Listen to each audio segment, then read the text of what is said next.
Imagine standing on the surface of Mars, not in a movie, not in a simulation, but in complete silence. No wind you can hear, no air you can breathe, only dust, cold rock, and a thin sky that barely exists.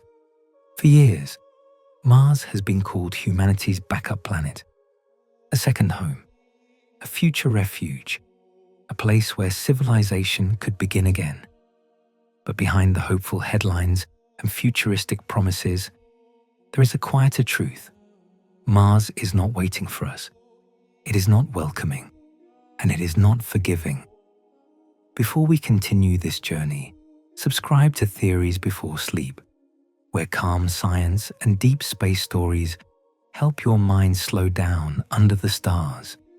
Because what comes next is not about dreams of red cities or glass domes.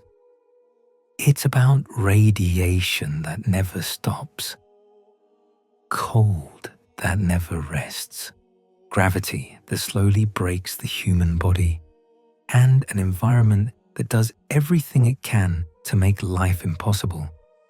Tonight, we're going to explore the real Mars, not the one from science fiction, but the one shaped by physics, the harsh reality, the silent dangers, and the question nobody likes to ask. What if colonizing Mars was never meant to work? Let's begin.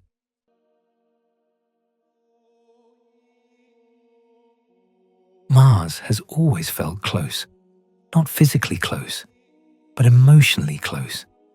It is the nearest world that looks like it could have been Earth once. It has mountains, valleys, dry riverbeds carved into ancient stone. From a distance, it feels familiar, and that familiarity has created a powerful idea that Mars is waiting, that it is empty land ready to be claimed, that humanity can simply arrive and begin again. But the moment you stop looking at Mars as a symbol and start looking at it as a physical place, the illusion fades.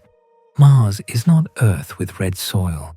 It is an entirely different environment, with different rules, different dangers, different limits, and those limits begin long before anyone ever sets foot on its surface. The journey alone is unforgiving. Mars is not next door. Depending on planetary alignment, it sits between 55 million and over 400 million kilometers away. At best, the trip takes 6 to 9 months, half a year inside a metal capsule, floating in microgravity, exposed to constant radiation, with no rescue option. Once a spacecraft leaves Earth orbit, it is on its own. No emergency landing, no rapid return, no outside help. Every system must function perfectly. Life support, navigation, power generation, temperature control. A single failure is not an inconvenience. It is fatal. And this is only the beginning. Because arriving at Mars does not mean safety. It means entering one of the most hostile environments humans have ever considered living in. The Martian atmosphere is almost non-existent by Earth standards. It is more than 100 times thinner than Earth's atmosphere, made mostly of carbon dioxide, with almost no oxygen, no pressure to protect human bodies. If you removed a spacesuit on Mars, unconsciousness would come in seconds, not minutes, seconds. Your blood would begin to boil at body temperature. Moisture in your lungs would expand. Oxygen in your bloodstream would drop rapidly. Mars does not suffocate you slowly. It shuts life down immediately. But even with protective suits and habitats, the danger continues. Mars has no global magnetic field. Earth's magnetic field acts like a shield, deflecting charged particles from the sun and deep space. Mars lost this protection billions of years ago. which means the surface of Mars is constantly exposed to radiation. Not dramatic bursts, not occasional storms, a steady, invisible stream, cosmic rays, solar particles, high-energy radiation passing through flesh and equipment alike. On Earth, the atmosphere and magnetic field absorb most of this radiation. On Mars, there is almost nothing to stop it. Over time, this radiation damages DNA, increases cancer risk, breaks down biological tissue, weakens immune systems. Living on Mars is not just uncomfortable, it is biologically dangerous, and the longer someone stays, the more damage accumulates. This is not a short-term problem, it is permanent. Now add temperature. Mars is cold, not slightly cold, extremely cold. The average surface temperature is around minus 60 degrees Celsius. At night, it can drop below minus 100. Even at the equator during midday, temperatures rarely rise above freezing. And when the sun sets, heat disappears quickly. Mars has a thin atmosphere that cannot hold warmth, which means habitats must be heated constantly, every hour, every day, every year, with no interruption. A power failure on Mars is not inconvenient, it is lethal. Then there is gravity. Mars has only about 38% of Earth's gravity. This may sound comfortable. Lighter movement, easier lifting, lower physical strain. But the human body evolved under Earth's gravity. Bones rely on load to maintain density. Muscles rely on resistance to stay strong. Organs rely on gravity to function normally. In low-gravity environments, the body weakens. Bones lose calcium. Muscles shrink. The heart changes shape. Vision can degrade. Astronauts on the International Space Station already experience these effects after months in microgravity. Mars gravity is better than zero gravity, but it is still far from Earth normal. No one knows what happens to children born in Mars gravity. No one knows how long-term human development would adapt. No one knows if reproduction would even be possible under these conditions. Colonization is not just about surviving, it is about building generations, and Mars may not support that. Then there is dust. Mars is famous for its dust storms, not gentle winds. Planet-wide storms that can last for weeks. The dust is extremely fine, electrically charged, abrasive. It sticks to surfaces, covers solar panels, clogs mechanical systems, damages seals, enters habitats. Every moving part becomes vulnerable. Every exposed surface degrades faster. Mars is not a clean world. It is a world of constant environmental erosion. And this erosion never stops, because Mars has no rain, no oceans, no active ecosystems to recycle materials. Everything breaks down slowly. And when something breaks on Mars, replacing it is not simple. You cannot order spare parts easily. You cannot drive to a nearby factory. Every tool, every component, every machine must be shipped from Earth at enormous cost, with months of delay. This creates a fragile supply chain, one that stretches across millions of kilometers. Any interruption could isolate colonists completely, which leads to another problem: psychology. Living on Mars is not just physically dangerous, it is mentally demanding. Imagine living in sealed habitats, never breathing open air, never feeling natural wind, never touching soil without protective gloves, never stepping outside without a suit. Always aware that one mistake could end your life. This creates constant stress, isolation, confinement, sensory deprivation. Astronauts on Earth experience psychological strain during months-long missions in space stations and Antarctic research bases. Mars would amplify this dramatically. Distance adds another layer. Communication delays between Earth and Mars range from 4 to 24 minutes one way. That means no real-time conversation, no instant help, no immediate emotional support. Every message is delayed. Every emergency is handled alone. Mars colonists would be physically separated and emotionally isolated. Now combine all these factors: radiation, cold, low gravity, thin atmosphere, dust storms, supply limitations, psychological stress, and the picture becomes clear. Mars is not just difficult, it is actively hostile to human life. Which brings us to the core question. Why do we keep calling it a second home? Because humans project hope onto Mars. We see it as an escape, a backup plan, a symbol of survival beyond Earth. But symbols do not change physics.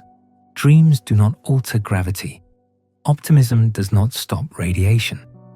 Mars does not care about human ambition.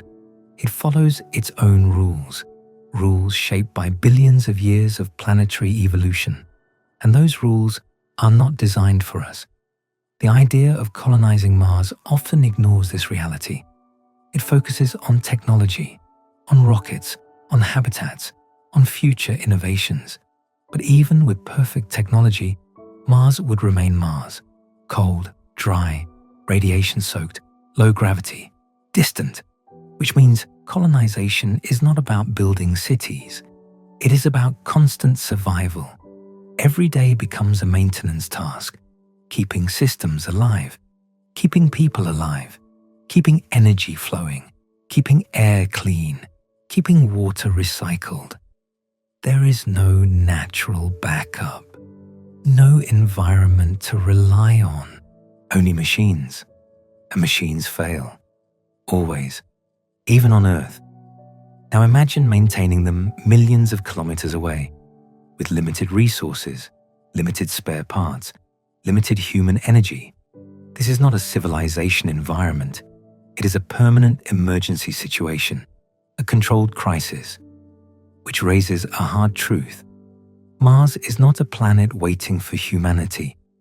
It is a world that resists habitation at every level. And this resistance does not fade with time. It grows.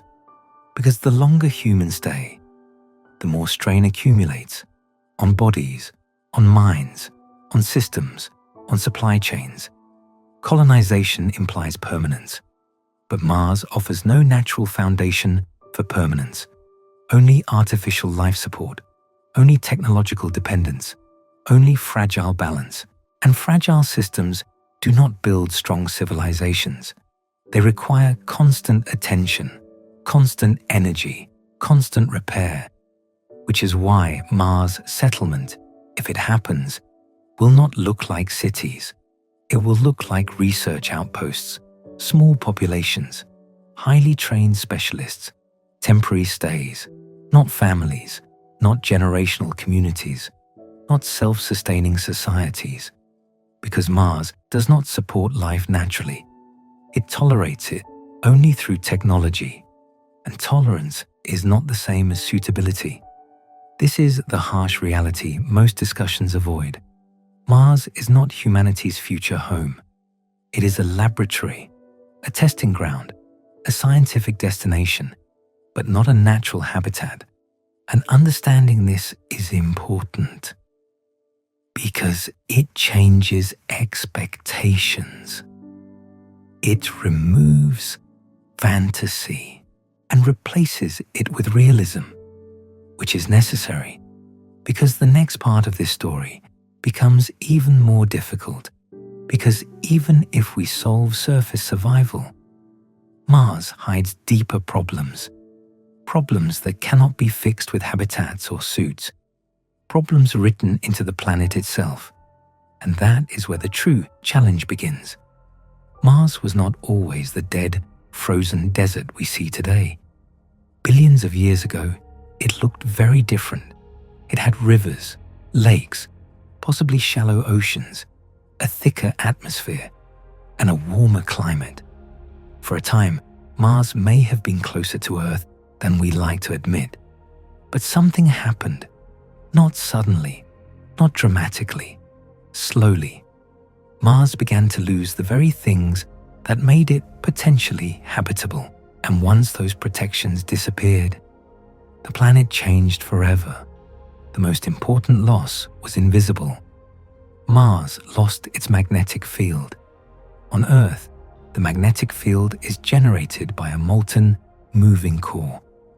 This motion creates a protective bubble around the planet, a shield that deflects harmful solar radiation and charged particles.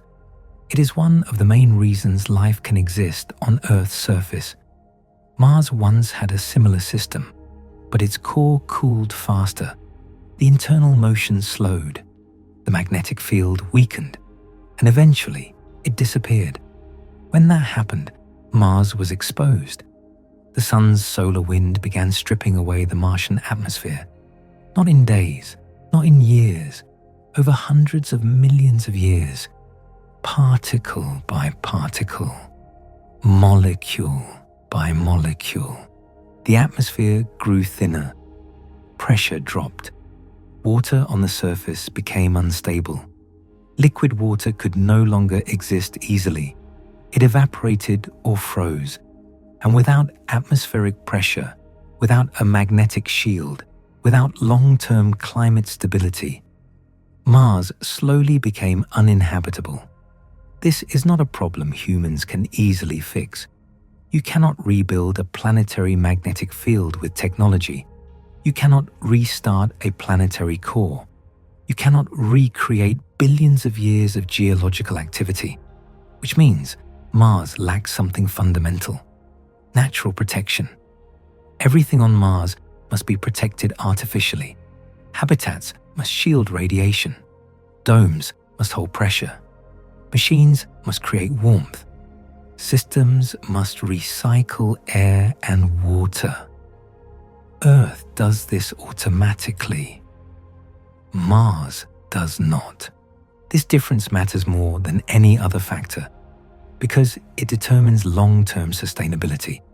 On Earth, even if power grids fail, humans can survive outdoors. They can breathe air, drink water, grow food. On Mars, if systems fail, there is no fallback, no natural safety net, no environmental buffer, only vacuum, cold, and radiation. This creates a unique vulnerability. Mars colonies would not be resilient. They would be brittle, strong when systems function perfectly, but extremely fragile when they do not. And complex systems always fail eventually, which leads to another problem: energy. Mars is far from the sun. It receives less than half the sunlight Earth does. Solar power is weaker, and dust storms can block sunlight for weeks. That means solar energy is unreliable. Nuclear power becomes the main option. But nuclear systems require maintenance, fuel management, cooling, safety protocols. Again, complexity increases. Every layer of technology adds another point of failure, and Mars demands many layers: temperature control, radiation shielding, life support, power generation, water recycling, food production. All must work simultaneously. All must work continuously. A self-sustaining colony would need to produce everything locally: air, water, food, building materials. This is extremely difficult. Mars soil is not fertile. It contains toxic chemicals called perchlorates. These substances are harmful to humans and plants. Before growing food, soil must be treated, cleaned, processed. This requires water and energy, two resources already scarce on Mars. Water exists mostly as ice. Extracting it requires mining, heating, filtering. Again, energy and infrastructure. Nothing on Mars is simple. Even something as basic as drinking water becomes an engineering project. Now consider scale. A research base with a few astronauts can survive with constant support from Earth. Supplies, spare parts, replacement equipment. But colonization means independence. It means building a system that can operate without constant resupply. This is extremely difficult even on Earth. Now imagine doing it on a planet that does not naturally support life. The margin for error becomes almost zero. And this is where the dream of terraforming often appears. The idea of changing Mars itself, thickening the atmosphere, warming the planet, creating oceans, making Mars more Earth-like. It sounds powerful, but the reality is far more complex. To terraform Mars, you would need to release enormous amounts of gas into the atmosphere. Greenhouse gases, water vapor, carbon dioxide, enough to raise pressure and temperature. The amount required is astronomical, beyond anything humanity can produce in the near future. Even if you melted all known polar ice and underground carbon dioxide deposits, it would not be enough to recreate Earth-like pressure. Mars simply does not have the raw materials needed for full terraforming. And even if it did, without the magnetic field, the atmosphere would continue to escape into space. Slowly, relentlessly, terraforming Mars would be like filling a leaking bucket. You could add water, but it would keep draining away forever, which means terraforming is not a permanent solution. It would require continuous intervention, constant maintenance, planet-scale engineering, not once, but forever. This is not colonization. It is eternal life support. Now add time. Mars takes almost 2 Earth years to complete one orbit. Seasons are long. Winters are harsher. Dust storms can cover the entire planet. Communication delays that mean remote control from Earth is slow. Every response is delayed. Every decision must be made locally. Colonists would need extreme autonomy. They would become isolated societies, separated not only physically, but culturally. Over time, Mars settlers would adapt differently, different routines, different priorities, different psychological pressures. This may sound interesting, but it also increases risk. Isolation increases conflict. Stress increases mistakes. Small errors can escalate quickly. Now consider reproduction. Colonization implies families, children, new generations. But Mars is not proven safe for human reproduction. Radiation exposure affects DNA. Low gravity affects fetal development. We do not know how pregnancy would function. We do not know how children would grow. We do not know if humans could develop normally under Mars conditions. Testing this would involve enormous ethical risks. No one wants to experiment on unborn children, which means long-term colonization remains biologically uncertain. This is not a technical problem. It is a biological unknown, and biology does not negotiate. You cannot simply engineer away fundamental developmental needs. Now combine all of this: loss of magnetic protection, atmospheric vulnerability, energy instability, water scarcity, toxic soil, radiation exposure, biological uncertainty, psychological isolation. Mars is not just difficult, it is systematically hostile. Hostile at the planetary scale, hostile at the biological scale, hostile at the social scale, which leads to a quiet realization. Mars is not rejecting humans emotionally, it is rejecting them physically. The planet's structure does not support life as we know it, and no amount of optimism changes that. This does not mean Mars exploration is useless. It is incredibly valuable scientifically. Studying Mars helps us understand planetary evolution, climate loss, atmospheric collapse, the history of water, the possibility of ancient life. Mars is a window into Earth's past and possible future, but exploration and colonization are not the same thing. Exploration is temporary, careful, controlled. Colonization is permanent, large-scale, self-sustaining. Mars may support the first, but it resists the second, which brings us to the next challenge. Even if humanity accepts all these risks, even if technology improves, even if energy systems advance, there is one factor that cannot be engineered easily: human nature. Because surviving on Mars is not only about machines, it is about people, and people carry limits that no technology can erase. And that is where the story becomes even more complex. Living on Mars is not just a technical challenge, it is a psychological experiment, one that no human society has ever experienced before. Because Mars does not offer the freedom of open landscapes, natural weather, or breathable air. It offers confinement, isolation, and constant awareness of danger. Imagine waking up every day inside a sealed habitat. You do not step outside without a suit. You do not feel natural wind on your skin. You do not smell rain. You do not hear birds. You do not touch soil with bare hands. Every breath you take comes from machines. Every drop of water is recycled. Every calorie is engineered. Over time, this changes the human mind. On Earth, nature provides psychological relief. Forests, oceans, open skies, changing seasons.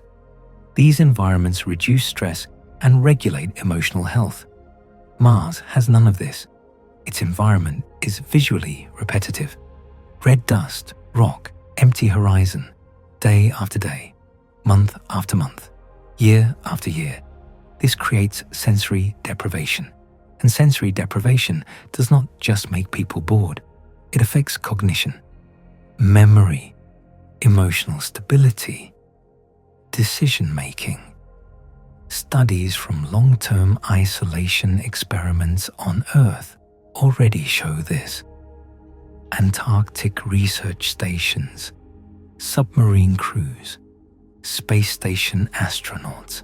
Even in well-designed environments, people experience mood changes, depression, irritability, sleep disorders, and social conflict. Mars would intensify these effects because distance removes the safety of return. On Earth, isolated crews know they can eventually go home. On Mars, home is months away, and sometimes unreachable, depending on orbital alignment. This creates a constant psychological pressure, a background stress that never disappears. Every system failure becomes personal. If life support malfunctions, it is not a technical inconvenience, it is a threat to survival. Every sound inside the habitat becomes meaningful. Every vibration, every alarm. The mind never fully relaxes. Now imagine building a society in this environment, not just a small crew of trained astronauts, but families, workers, children, elderly people. Children need space to run, to explore, to touch nature, to experience variety. Mars offers none of this naturally. Everything must be simulated. Artificial parks, artificial light cycles, artificial gravity systems. Even with advanced technology, these environments would feel controlled, limited, repetitive, and humans are not designed for permanent artificial ecosystems. We evolved under open skies, under unpredictable weather, under natural chaos. Remove that, and psychology changes, behavior changes, social structures change. Now add communication delay. Mars is far enough that real-time conversation with Earth is impossible. Depending on distance, messages take between 4 and 24 minutes one way. That means no live support, no immediate guidance, no instant emotional connection with family on Earth. Mars settlers would exist in a psychological bubble, disconnected, self-contained, forced to rely on each other. This can build strong communities, but it can also amplify conflict. Small disagreements can grow. Personal tensions can become long-term problems. With limited escape options, social pressure intensifies. On Earth, people can change cities, change jobs, move environments. On Mars, movement is limited, space is restricted, options are few. This creates social friction. Now consider leadership. Mars colonies would need strict organization, clear authority, precise protocols, emergency procedures. This naturally creates hierarchical structures. And hierarchy, under stress, often leads to power struggles, conflicts over decision-making, control of resources, priority of safety versus freedom. Mars society would not be free in the way Earth societies are. It would be closer to a permanent survival operation. Rules would be strict, schedules controlled, behavior monitored, not because leaders want control, but because mistakes are dangerous. A single person opening the wrong airlock, a careless action during maintenance, a delayed response to a system warning. Small errors can have catastrophic consequences, which means personal freedom would be limited by safety requirements. This is difficult for humans psychologically. We value autonomy, choice, movement. Mars reduces all of these. Now add long-term effects. What happens after 10 years, 20 years, 50 years? Mars settlers would age in lower gravity. Bone density would decline. Muscle strength would change. Cardiovascular systems would adapt differently. Over generations, physical differences could emerge, not because of evolution in the traditional sense, but because environmental pressure shapes biology. Mars-born humans may not be able to return to Earth easily. Their bodies may not tolerate Earth gravity. This creates a permanent separation. Two branches of humanity: Earth humans, Mars humans. Different physical conditions, different social norms, different psychological patterns. This sounds like science fiction, but it is a natural consequence of long-term isolation. And once separation begins, cultural divergence follows. Different values, different languages, different priorities. Mars settlers would develop a survival-focused culture. Efficiency, discipline, system reliability. Earth societies may remain more flexible, more diverse, more emotionally expressive. Over time, misunderstanding grows, which can lead to tension between Earth and Mars. Political tension, economic tension, cultural tension. Mars would depend on Earth for advanced manufacturing and technology. Earth would control access to supply chains. This creates power imbalance, dependency, resentment. Mars settlers may demand independence, autonomy, control over their own future. And this creates a familiar pattern: colonial dynamics, history repeating itself in space. Earth as the center, Mars as the frontier, controlled, managed, supplied, until it wants separation. This is not speculation. It is how human societies behave. And Mars does not change human nature. It only amplifies pressure. Now add emergency scenarios. What happens if a large system fails? Power grid failure, water recycling breakdown, radiation shelter malfunction. Mars does not allow evacuation. There is no backup city, no nearby country to send aid. Every crisis must be solved locally. This creates constant readiness, constant training, constant drills, which keeps society in emergency mode. Humans are not designed to live permanently in emergency psychology.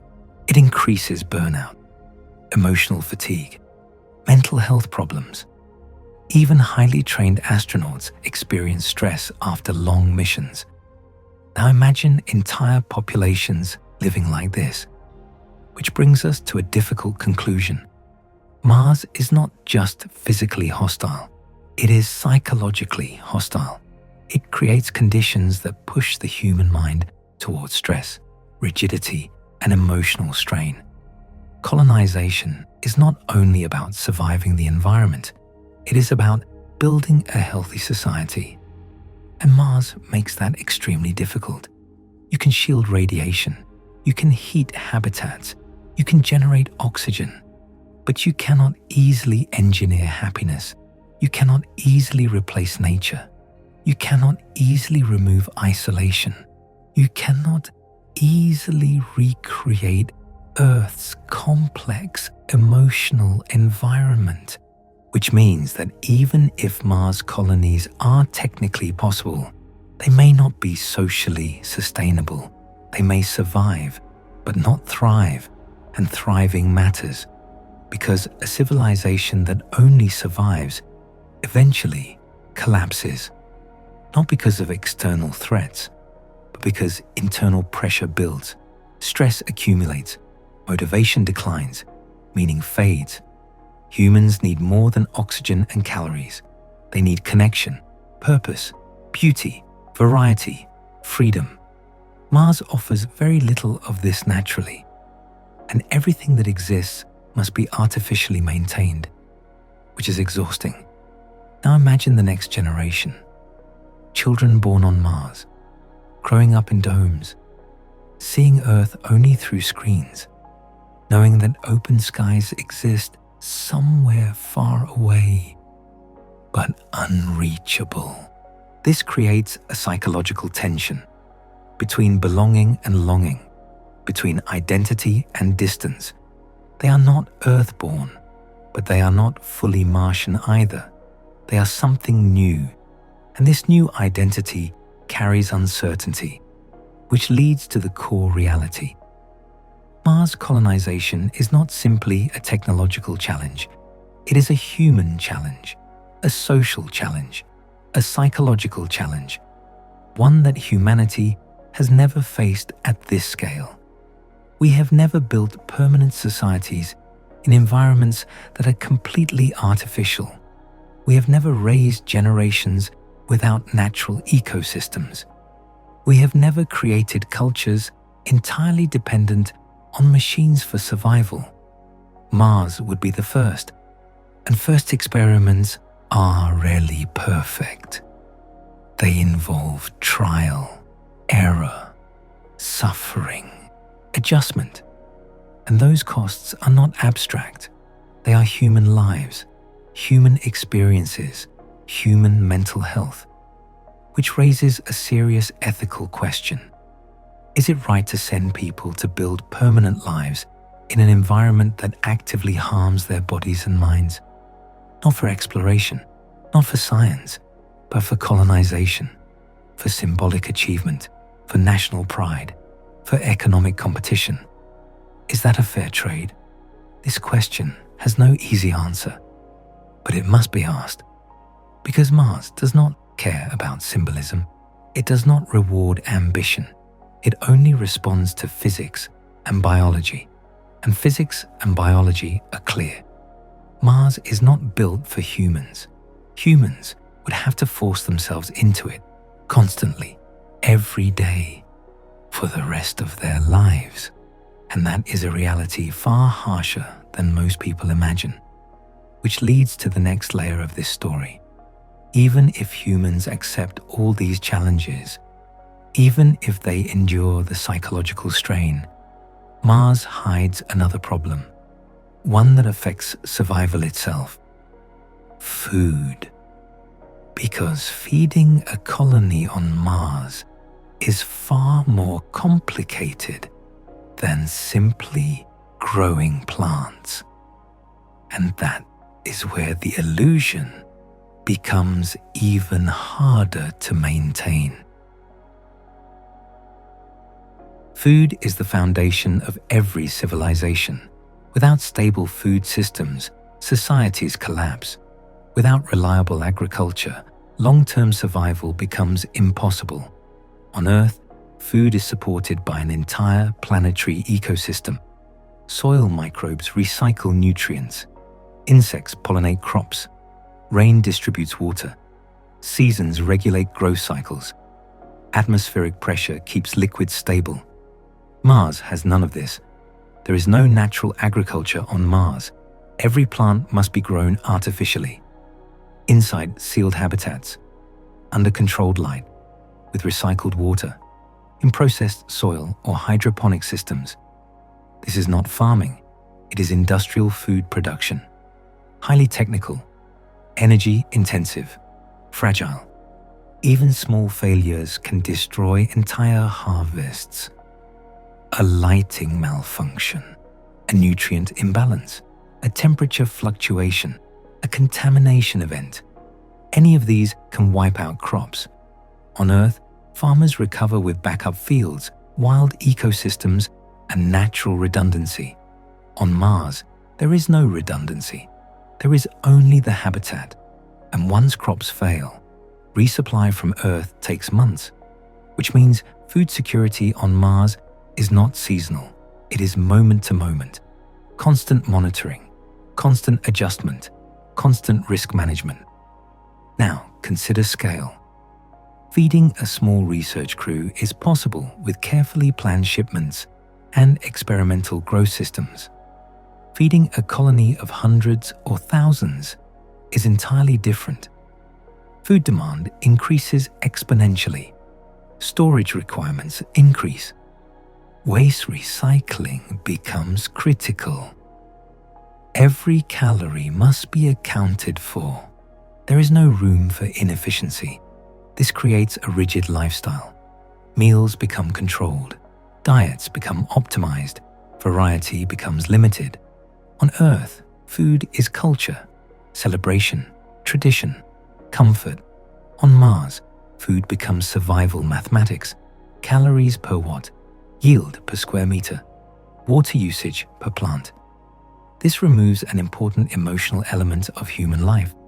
Food is not just nutrition, it is connection, family meals, cultural identity, shared experiences. Mars reduces this to system management, which affects morale. Now consider water. Water is not freely available on Mars. It exists mostly as ice beneath the surface or at the poles. Extracting it requires drilling, heating, filtering, energy consumption, infrastructure. Every drop must be recycled. Human waste must be processed. Condensation must be captured. Losses must be minimized. Even with perfect recycling systems, some water is always lost. Through leaks, through evaporation, through system inefficiencies. Over time, this adds up, which means colonies must constantly extract new water from Martian ice. This is mining, not natural flow. And mining systems fail, equipment breaks, pumps clog, filters degrade. Again, complexity increases. Now add oxygen. On Earth, oxygen is continuously produced by plants and algae across the planet. On Mars, oxygen must be generated artificially, from water electrolysis, from chemical processing, from experimental atmospheric extraction. These systems require energy, maintenance, spare parts. Again, failure is not theoretical, it is inevitable, which means oxygen production must have multiple backup systems. Redundancy, more complexity, more weight, more cost, more points of failure. Now consider waste. Human waste is not harmless. It contains bacteria. chemical compounds, potential contamination risks. On Earth, waste is processed by massive treatment systems supported by natural ecosystems. On Mars, waste must be recycled inside closed-loop environments.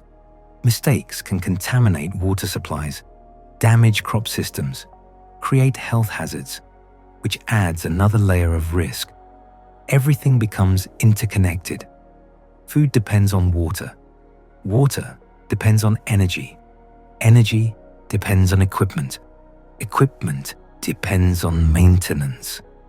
Maintenance depends on human health. One failure cascades into others. This is the opposite of resilience. It is dependency stacking. Now consider something even more fundamental. Mars has no biological ecosystem to buffer errors. On Earth, ecosystems absorb mistakes. Over-farming damages soil, but natural recovery occurs. Pollution disperses through oceans and atmosphere. Predator-prey relationships regulate populations. Mars has none of this. It is a closed artificial loop.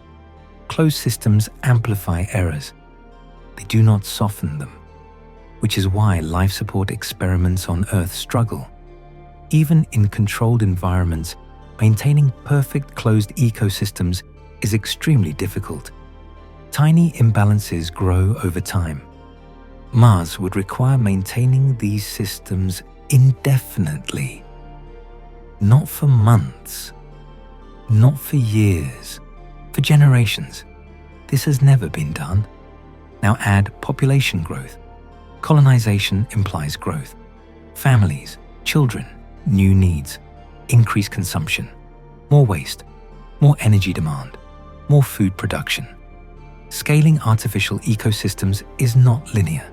It becomes exponentially complex, which means the larger a Mars colony becomes, the harder it is to sustain. This creates a natural limit. Small research bases are manageable. Large, self-sustaining cities are not. Not with current understanding, and not with Mars's environment. Which brings us to transportation. Moving materials on Mars is not easy. The atmosphere is too thin for conventional aircraft. Dust reduces visibility. Terrain is rough. Wheeled vehicles wear down quickly. Every movement requires careful planning.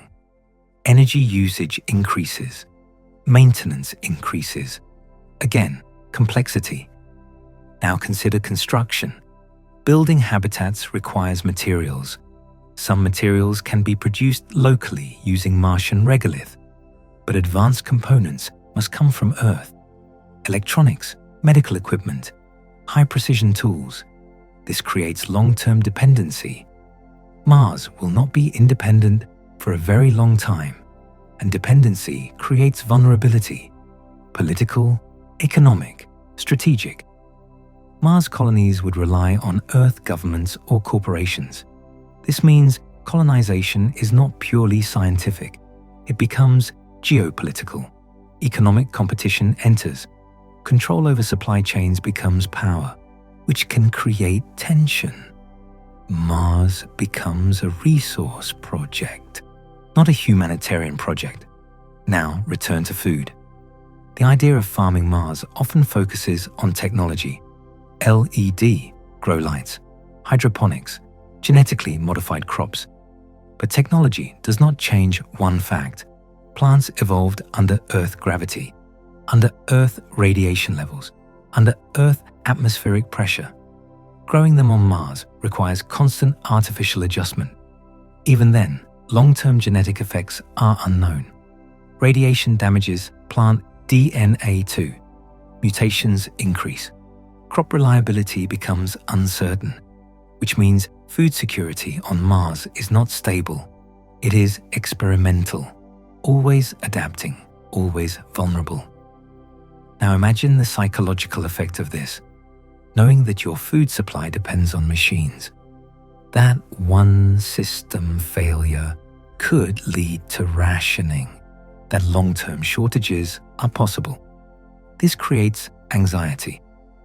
Food insecurity is one of the strongest stress factors in human societies. Mars introduces it permanently. Now consider health. Medical systems on Mars would be limited.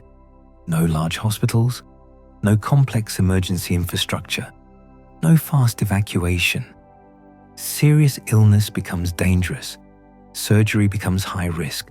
Complications become life-threatening. This affects population demographics. Older people may not be able to live on Mars. People with medical conditions may be excluded. Colonies become selective. Only the healthiest individuals. This creates ethical issues. Who gets to go? Who gets left behind? Who decides? Mars colonization is not just about technology.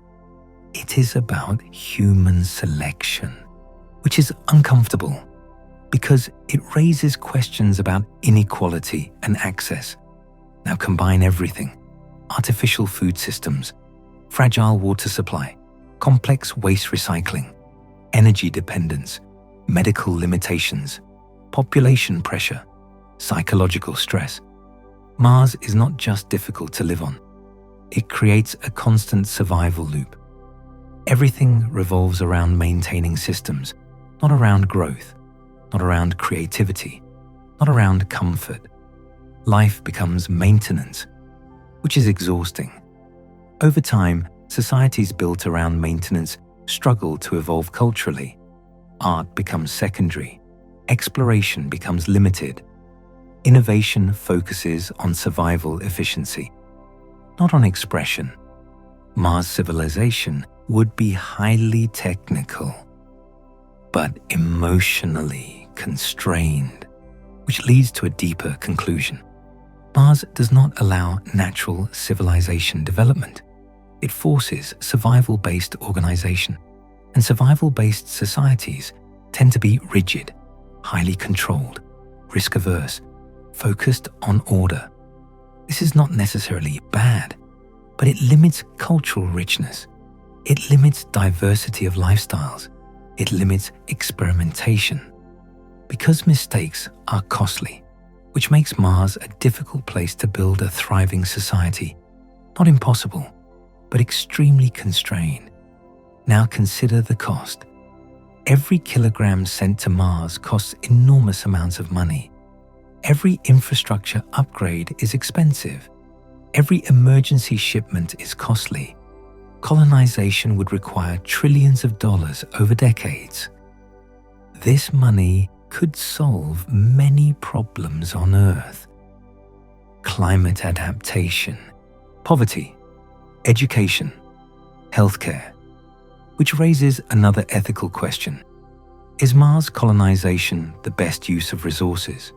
Or is it a symbolic project driven by prestige? This question does not have a simple answer, but it must be considered. Because colonization is not neutral. It reflects priorities, and priorities shape civilization. Mars colonization prioritizes expansion. Earth sustainability prioritizes preservation. Both matter, but resources are limited, which means choices must be made. And Mars is not cheap, not financially, not biologically, not psychologically, not socially. This is the harsh truth. Mars is not a natural second home. It is a hostile environment that demands constant effort, constant sacrifice, constant attention, which means that even if humanity manages to build settlements, they will always exist on the edge, balancing survival, maintaining fragile systems, fighting environmental pressure. And this is not a stable foundation for long-term civilization, which leads to the next reality. Even if we accept all these hardships, even if we build habitats, even if we solve food and energy, Mars still has one final problem, one that cannot be engineered away easily: time. Because Mars does not just challenge survival, it challenges endurance. And that is where the true cost becomes clear. Time is the quiet enemy of Mars colonization. Not dramatic, not sudden, but constant. because surviving on Mars for a week is an achievement. Surviving for a year is an experiment. Surviving for decades is an entirely different challenge. Colonization is not about arrival. It is about staying. And staying means facing the slow accumulation of small problems that grow into large ones.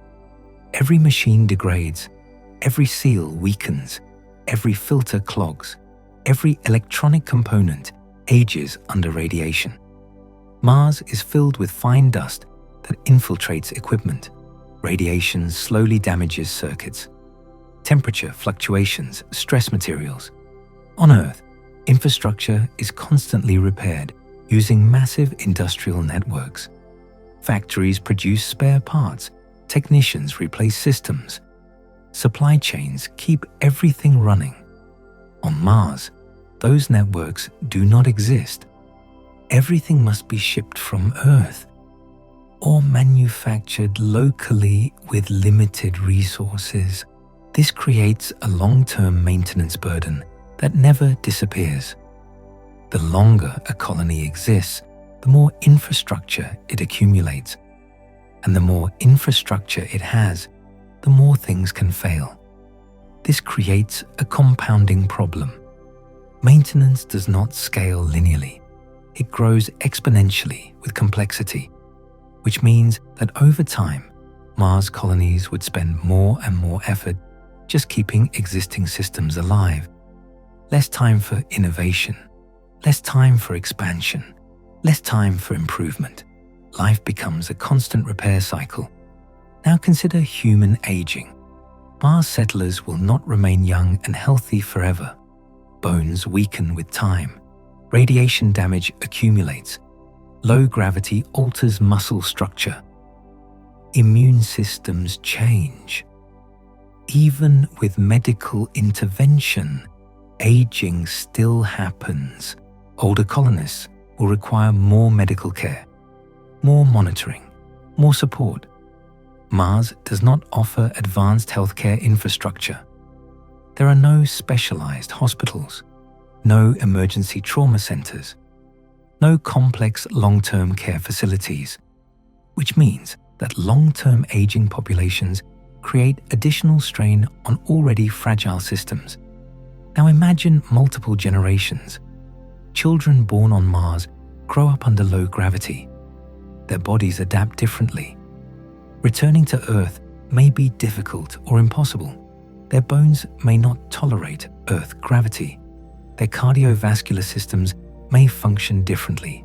They become physically tied to Mars, not by choice, by biology. This creates permanent populations that cannot easily relocate, which changes the ethics of colonization. Sending adults to Mars is a choice. Creating children who cannot leave Mars easily is not. It is a permanent consequence, and those children will inherit the environmental limitations, radiation exposure, artificial ecosystems, psychological isolation. They did not choose this. They were born into it. This creates a moral dilemma. Is it ethical to create generations of humans in an environment that actively harms their bodies? This is not hypothetical. It is a direct result of long-term colonization. Now consider mental endurance. Living in controlled environments for decades affects psychology. Humans need variety, change, new experiences. Mars offers limited variation. Same habitats, same routines, same artificial cycles. Over time, monotony becomes a serious problem. Motivation declines. Creativity decreases. Emotional fatigue builds. This is known from long-term isolation studies. Even highly motivated individuals eventually experience burnout. Now imagine entire societies under these conditions. Cultural stagnation becomes possible. When survival dominates daily life, art becomes secondary. Exploration becomes limited. Innovation focuses on efficiency rather than creativity. Society becomes maintenance-focused, not growth-focused. This limits long-term cultural development. Now add political stability. Mars colonies would require strong governance, resource management, emergency protocols, population control, strict regulations. Over decades, power structures become entrenched. Leadership positions become influential. Control over resources becomes authority. This creates potential for inequality. Those who manage life support systems hold power. Those who control supply chains hold influence. This creates social stratification, even in small populations. And once inequality appears, conflict follows. Not necessarily violent, but political, cultural, psychological. Mars does not offer easy escape from social conflict. People cannot move away easily. They cannot relocate freely, which means social tension accumulates. Now consider Earth-Mars relations over time. At first, Mars colonies depend on Earth, financial support, technology, supplies. Over time, Mars settlers may seek independence. They may want control over their own decisions, their own governance, their own identity. This creates political tension. Earth governments may want to maintain influence. Mars settlers may resist. This creates a power struggle. History shows this pattern clearly. Colonies eventually seek autonomy. Mars will be no different. But Mars is more fragile than historical colonies. It cannot survive without technological support, which means political conflict could threaten survival. Now add economic reality. Mars colonies will not produce high economic return easily. Transport costs are enormous. Production capacity is limited. Most output is consumed locally for survival.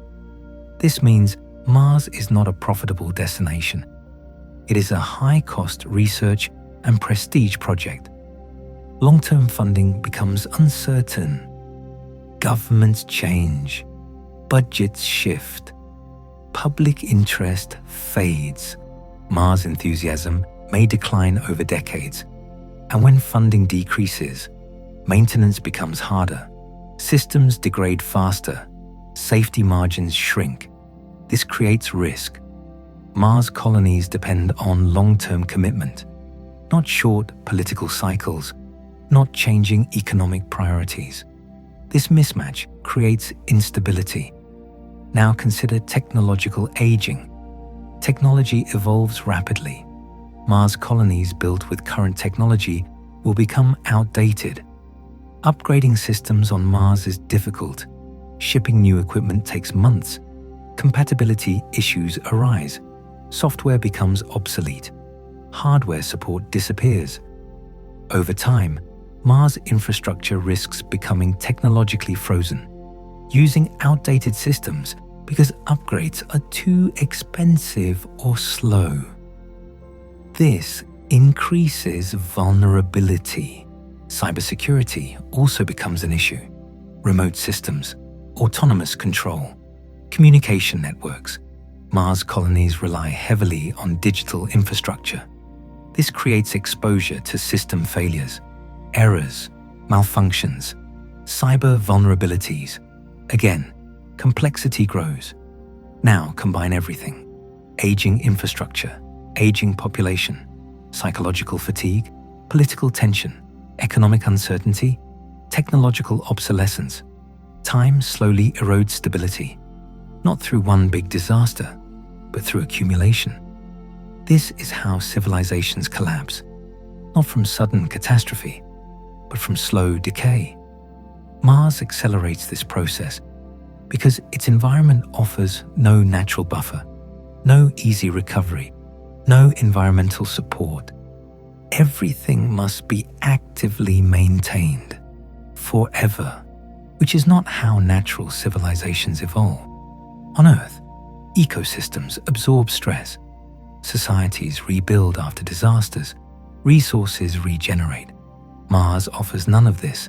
It is an artificial bubble, and bubbles are fragile over long timescales. Now, consider the psychological meaning of this.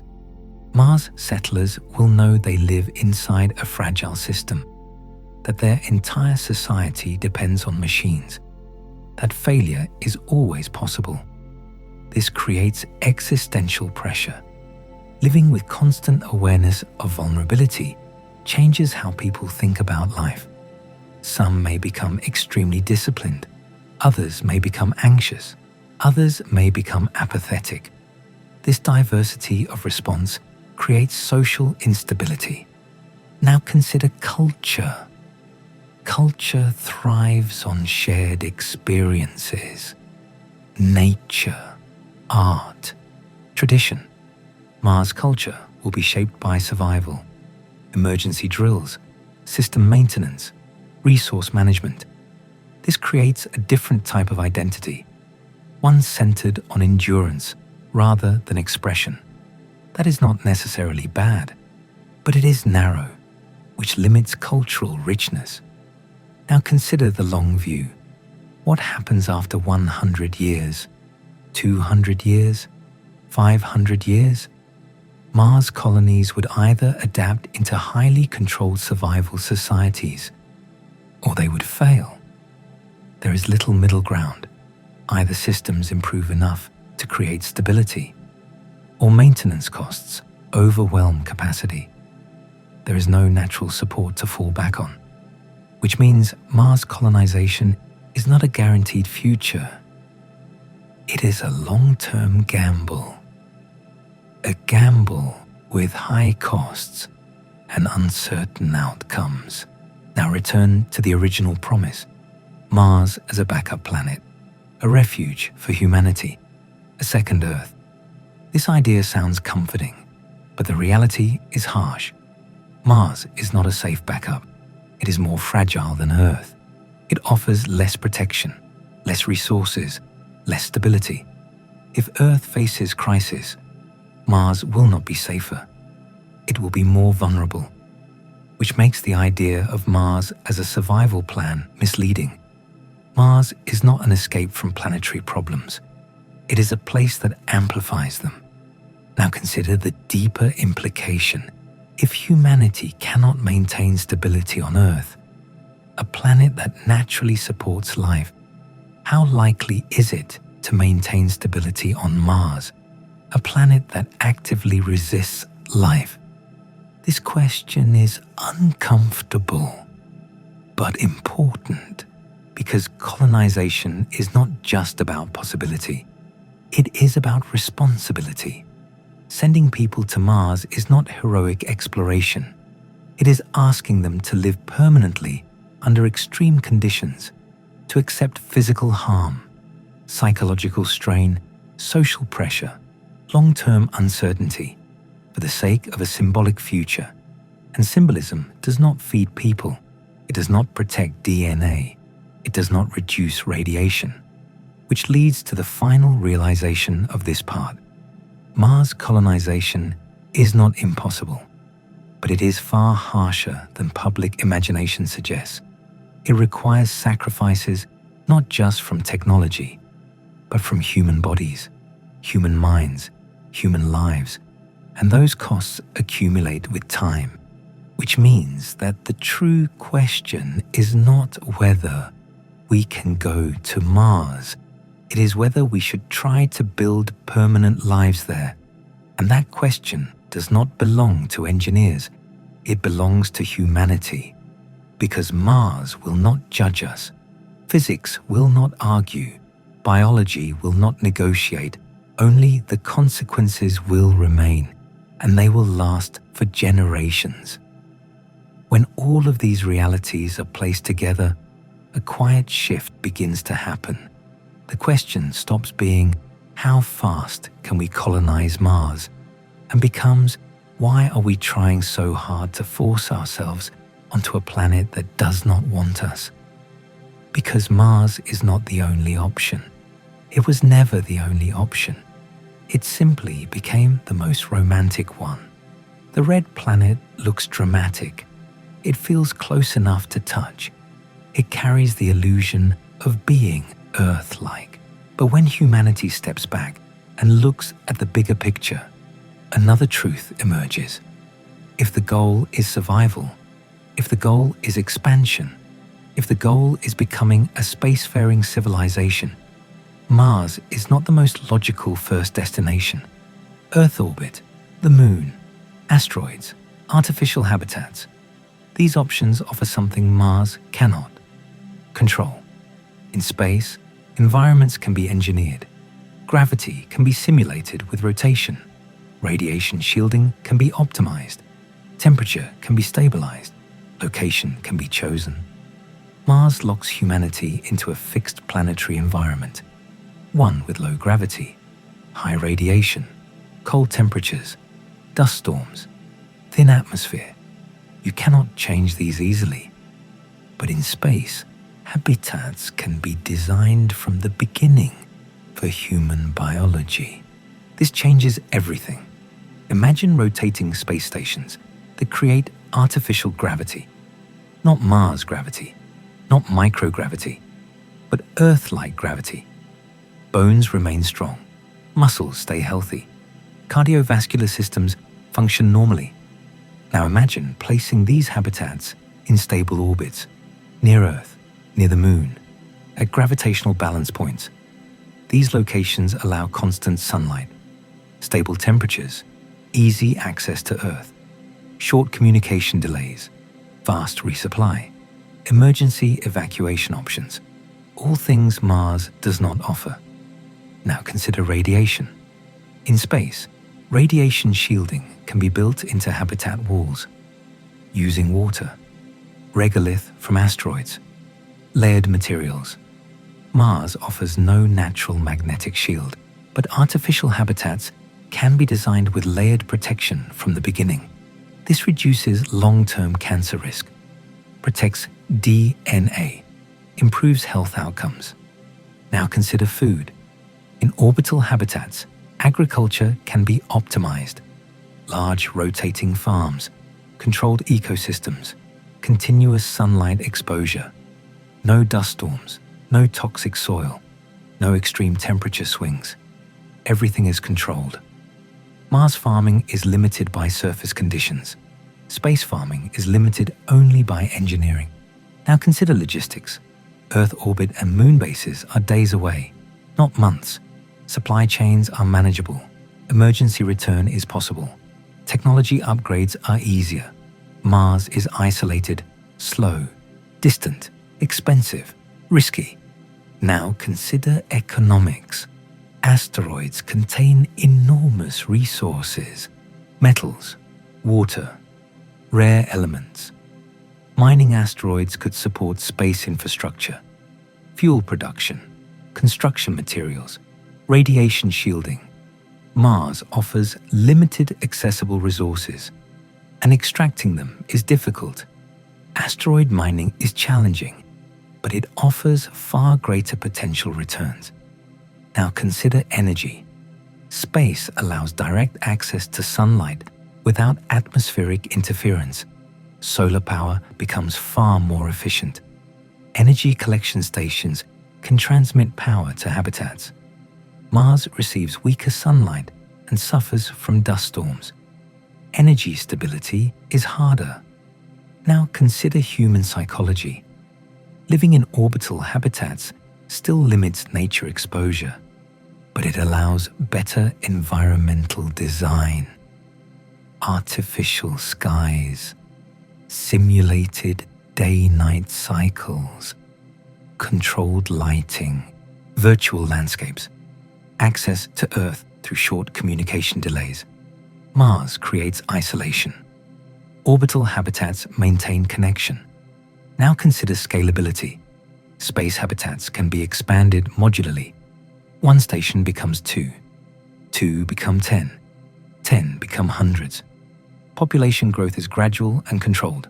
Mars requires surface infrastructure that is expensive and difficult to expand. Now consider failure. If one orbital habitat fails, others remain. Redundancy exists. Mars colonies concentrate risk.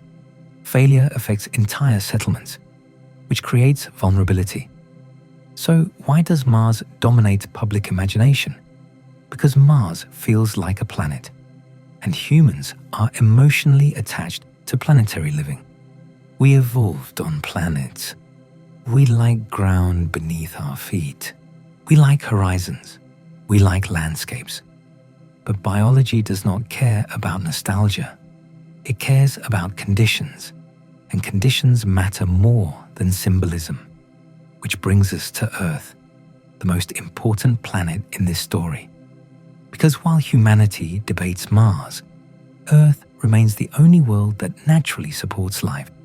The only one with breathable air, liquid water, protective magnetic field, stable gravity, complex ecosystems. Earth is not fragile. It has survived asteroid impacts, ice ages, volcanic eras, mass extinctions. What threatens Earth is not the planet. It is human behavior, climate change, pollution, resource overuse, habitat destruction. These are solvable problems. Not easy, but solvable. And solving them benefits billions of people. Now compare that to Mars. Trillions of dollars spent, decades of development, extreme risk, tiny populations, fragile survival, no natural protection, no ecosystems, no biological support. From a survival perspective, Earth investment is far more efficient. From a humanitarian perspective, Earth investment helps far more people.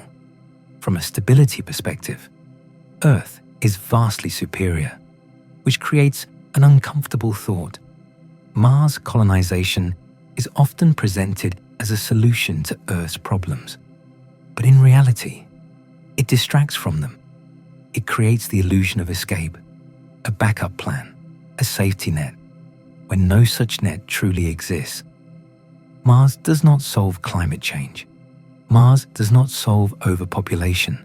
Mars does not solve inequality. Mars simply moves a tiny number of humans into a harsher environment, while billions remain on Earth, which makes Mars colonization less about survival and more about prestige, symbolism, technological demonstration, national competition, corporate ambition. It looks inspiring, it feels futuristic, but it does not address humanity's core challenges, which leads to another important reality.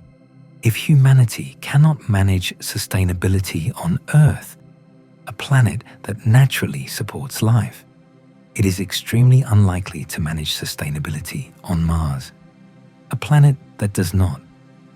Mars colonization assumes that technology can compensate for social problems.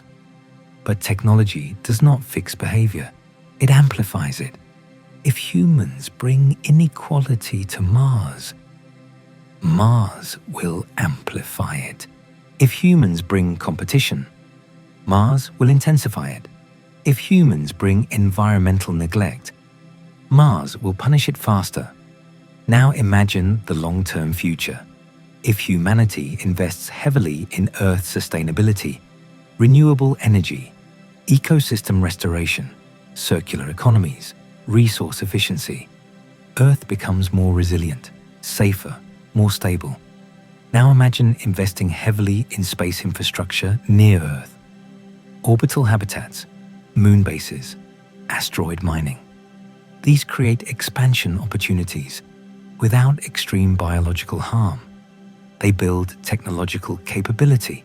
They prepare humanity for deeper space exploration. They create stepping stones. Mars could remain a scientific outpost, not a mass colony, a research environment, a laboratory, not a second Earth. This path is slower, less dramatic, less cinematic, but more realistic, more stable, more sustainable, which brings us to the heart of the matter. Mars colonization is driven by emotion, by desire to explore, by the romance of another world, by the idea of becoming a multi-planet species. But survival is not built on romance. It is built on stability, resilience, redundancy. Earth provides these naturally. Mars does not. Space habitats can be designed to provide them artificially. Mars sits in an uncomfortable middle, not Earth-like enough to be safe, not space-like enough to be flexible. It combines the disadvantages of both. Planetary gravity limits engineering flexibility. Thin atmosphere limits protection. Surface conditions limit agriculture. Distance limits support, which makes Mars one of the hardest environments to build permanent civilization. Not the easiest. Now step back and look at the broader question. Why do humans want Mars? Not scientifically, emotionally, because it represents hope. Hope of expansion, hope of survival, hope of becoming more than earthbound. But hope should not blind us. It should guide smart decisions, not reckless ones. Mars is not evil, it is not impossible, but it is not the logical first home beyond Earth. It is a harsh testing ground, a scientific destination, a place to study planetary failure, not a place to build large-scale civilization. And understanding this does not reduce humanity's future. It strengthens it, because it redirects attention toward smarter expansion strategies, toward building space infrastructure that actually supports life, toward protecting Earth while preparing for long-term cosmic presence, which leads to the next realization. The future of humanity in space is not about planting flags on red soil. It is about learning how to live beyond Earth without destroying ourselves. And that lesson does not begin on Mars. It begins with how we treat the only planet that already works, Earth. At this point, the conversation about Mars changes tone. It becomes quieter, more reflective, less about rockets and headlines, and more about responsibility. Because when all the science is placed on the table, one truth becomes impossible to ignore. Colonizing Mars is not a technical race, it is a moral decision. Every choice to send humans to Mars carries consequences that last longer than any mission timeline. Not years, not decades, but generations. When people imagine Mars colonies, they often picture brave pioneers building the future. But pioneers in history did not settle empty worlds. They settled places that already supported life. Mars does not, which means Mars settlers would not be building on natural ground. They would be building on constant life support. This changes the ethical weight of the decision, because it is one thing to explore. It is another to create permanent human dependence on machines in an environment that actively harms health. When a government or corporation sends people to Mars, it is not just offering opportunity, it is asking people to accept higher cancer risk, bone density loss, long-term radiation exposure, psychological isolation, limited medical care, permanent physical adaptation. These are not abstract risks, they are biological consequences, and no amount of excitement removes them. Now consider consent. The first settlers may choose to go. They may understand the risks, they may accept the danger. But what about their children? What about people born on Mars? They do not choose the environment. They inherit it. They inherit lower gravity, higher radiation, artificial ecosystems, limited access to Earth, permanent separation. This creates a moral problem. Is it fair to create new generations in conditions that reduce their health and freedom? On Earth, children inherit environmental problems too, but Earth still offers natural support. Mars does not. Mars offers only engineered survival, which makes the ethical question sharper. Now consider inequality. Mars colonization will not be accessible to everyone. It will be expensive, selective, controlled. Only certain individuals will be chosen. Highly trained specialists, physically fit candidates, psychologically screened individuals. This creates a new form of separation. Earth populations remain behind. Mars settlers become a privileged or isolated group, depending on perspective. This creates social division. Two classes of humanity: those who remain on Earth, those who leave. History shows that separation creates inequality, not unity, which contradicts the popular idea that space unites humanity. It often divides it first. Now consider motivation. Why colonize Mars? Scientific research, national prestige, corporate profit, technological demonstration, public inspiration. Each motivation carries different ethical implications. If the goal is science, small research bases make sense. If the goal is prestige, mass colonization becomes symbolic rather than practical. If the goal is profit, exploitation becomes likely. If the goal is survival, Mars fails as a reliable backup, which means many Mars colonization plans are driven by image rather than necessity. This matters because image-driven projects often ignore long-term consequences. They prioritize speed, visibility, media attention over sustainability. Mars requires patience, decades of slow development, cautious experimentation, incremental progress. Rushing it increases risk. Now consider environmental ethics. Mars may appear lifeless, but it still has scientific value, potential ancient microbial life traces, unique geological history, pristine planetary environment. Colonization risks contamination, human bacteria, Earth organisms, chemical waste. Once contamination occurs, it cannot be undone. We permanently alter another world, which raises the question: do humans have the right to reshape other planets? Or should they approach space with preservation in mind? Earth's history shows what happens when expansion ignores environmental protection: deforestation, species extinction, climate disruption. Mars offers a chance to choose differently, to treat another world with respect, not as property, not as a resource pit, but as a scientific heritage site.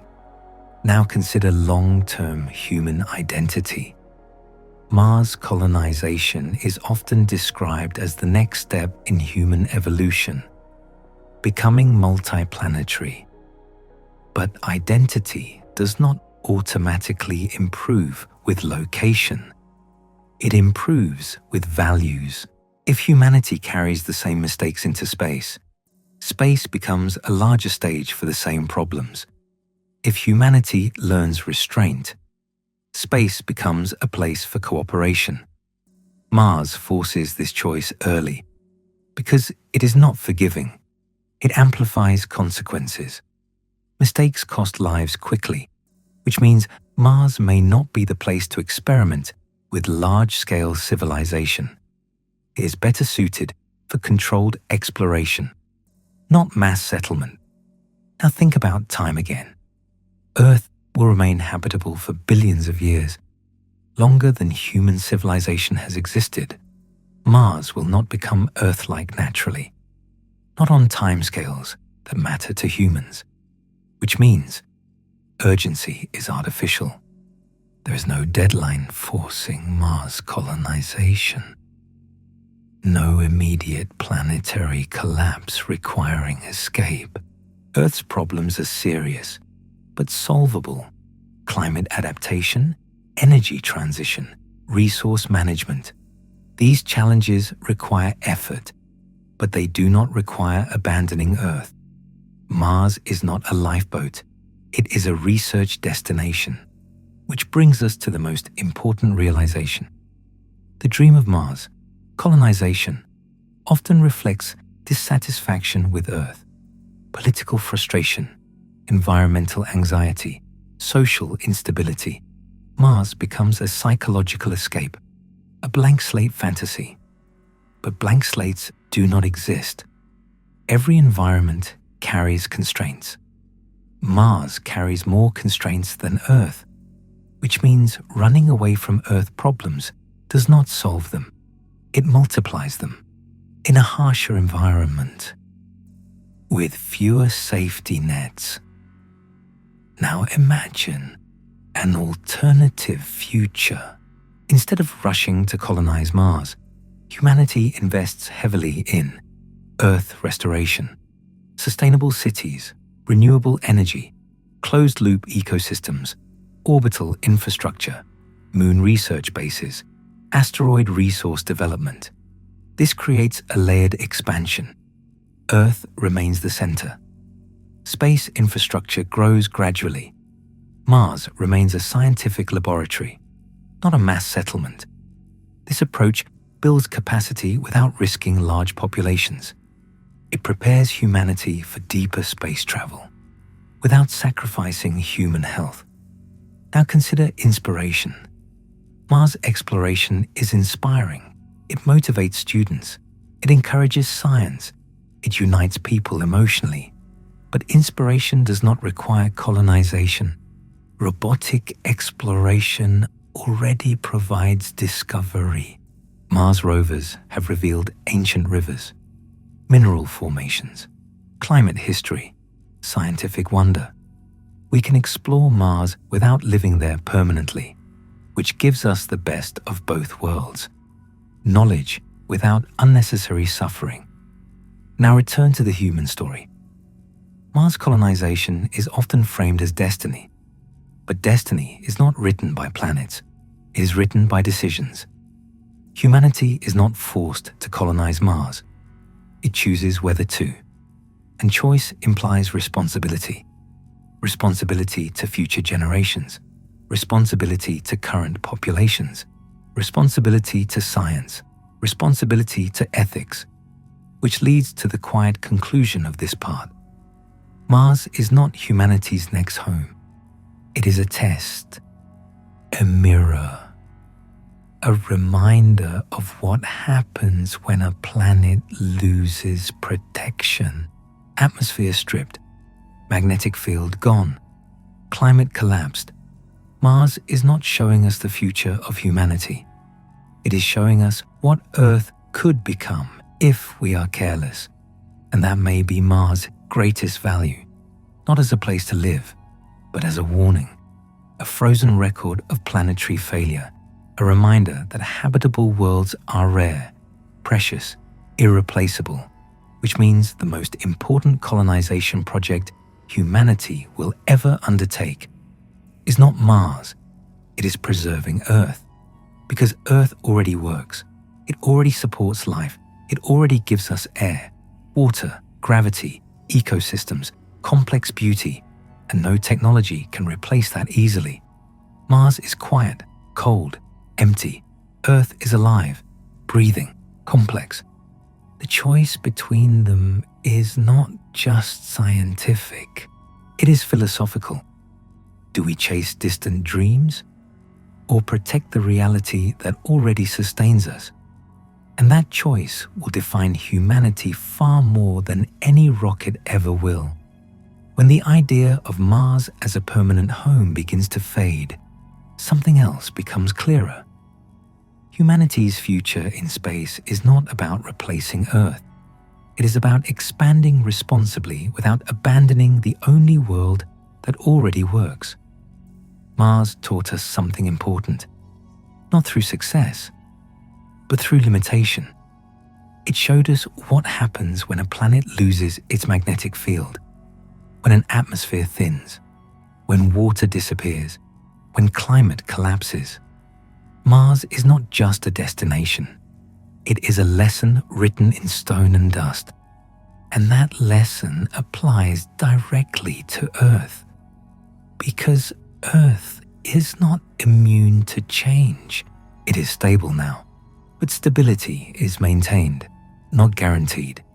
Human activity is already altering climate systems, ocean chemistry, atmospheric composition, ecosystem balance. Mars reminds us what planetary neglect looks like at the end of the process. Not dramatic explosions, not sudden destruction, but slow loss, gradual thinning, progressive drying, silent transformation into a hostile environment, which makes Mars exploration valuable, not as a place to live, but as a laboratory for understanding planetary survival. Studying Mars helps scientists understand atmospheric loss, climate feedback loops, water retention, radiation exposure. These insights can be applied to protecting Earth. Now, consider technology. The systems developed for Mars survival are not useless. They can be used on Earth. Closed-loop water recycling, efficient food production, energy storage systems, habitat design. These technologies improve resilience. They help communities survive extreme environments on Earth. Deserts, polar regions, disaster zones. Mars research strengthens Earth preparedness. Now consider human adaptation. Mars missions teach us about isolation, stress management, team dynamics under pressure. These lessons apply to Earth-based extreme environments. Submarines, remote research stations, space stations. They improve human performance under stress, which is valuable beyond Mars. Now, consider space expansion again. If humanity truly wants to become spacefaring, it does not need to start with planetary colonization. It can start with orbital infrastructure, space stations, rotating habitats, manufacturing facilities, fuel depots, asteroid mining platforms. These build capacity. They train crews. They create experience. They develop technology. They reduce dependence on Earth gradually, safely. Mars becomes part of this network, not the center, a research outpost, not a civilization hub. Now consider education. Mars inspires interest in science, physics, engineering, astronomy. But education should not be built on unrealistic promises. It should be built on honest understanding. Mars is not a paradise. It is a harsh environment. Teaching this truth creates realistic expectations. It prepares future scientists and engineers to work with constraints, not fantasies. Now consider global cooperation. Mars exploration often requires international collaboration, shared missions, joint research, data sharing. This builds cooperation, which is important.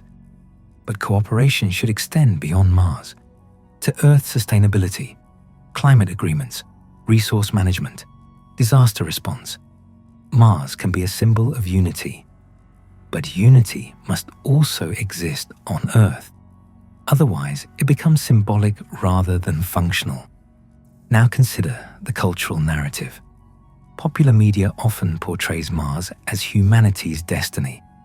But destiny is not a location. It is a direction. Humanity's destiny could be learning to coexist with technology responsibly, to manage planetary resources wisely, to expand knowledge without destroying environments. Mars does not define this. Human choices do. Now imagine two futures. In one, humanity rushes to colonize Mars. Small populations struggle to survive. Massive resources are spent. Earth problems continue. Inequality grows. Mars remains fragile. In another future, humanity invests in Earth resilience, builds orbital infrastructure, explores space gradually, uses Mars as a scientific base. preserves Earth ecosystems, improves quality of life?